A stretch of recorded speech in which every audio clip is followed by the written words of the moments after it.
একে মহারাজ, আমি বড় সড় নাম কিনবো বলি গোপাল খুড়ার শীত খ্যাতি ছিল, কিন্তু এই ভাঙা থালা আর বাঁকা গেলাস ছাড়া আর কিছুটি পাইনি গো।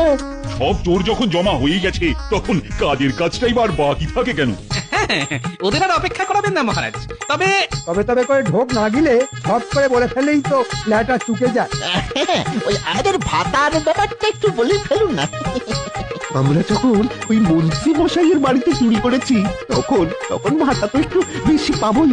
আমিও তো সেনাপতির বাড়িতে চুরি করে চুরির পরীক্ষা দিয়েছি। প্রমাণ পরীক্ষার ফলাফল এসব না হয় বুঝলাম, কিন্তু এবার এদের কি করবেন মহারাজ?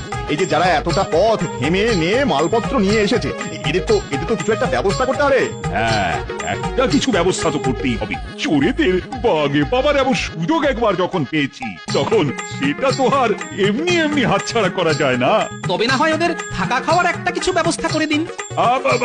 তোমাদের আর অধৈর্য হওয়ার দরকার নেই। বেশ বেশ, তোমরা সবাই হাজতে থাকবে। সবার ভরণ পোষণের দায়িত্ব কৃষ্ণনগর রাজ্যের, মানে এই আমার। কিন্তু আপনি যে ভাতার কথা বলছিলেন ছেড়েছিলেন মহারাজ। আহ, যা ভাত তাই ভাতা। মহারাজ তো সেটারই ব্যবস্থা করে দিলেন। সে আরে কি? নয়, দিনের পর দিন চুরি করে ড্যাং ড্যাং করে ঘুরে বেড়াবে, সেটা তো আর হবে না। যাও যাও, তোমরা এখন যাও, সবাই হাজতে গিয়ে বিশ্রাম নাও, পরে না হয় পরিশ্রমের ব্যবস্থাও করে দেবো।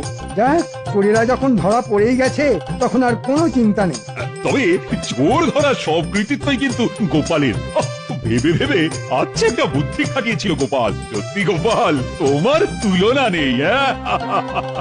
সত্যি তুমি অতুলনীয়।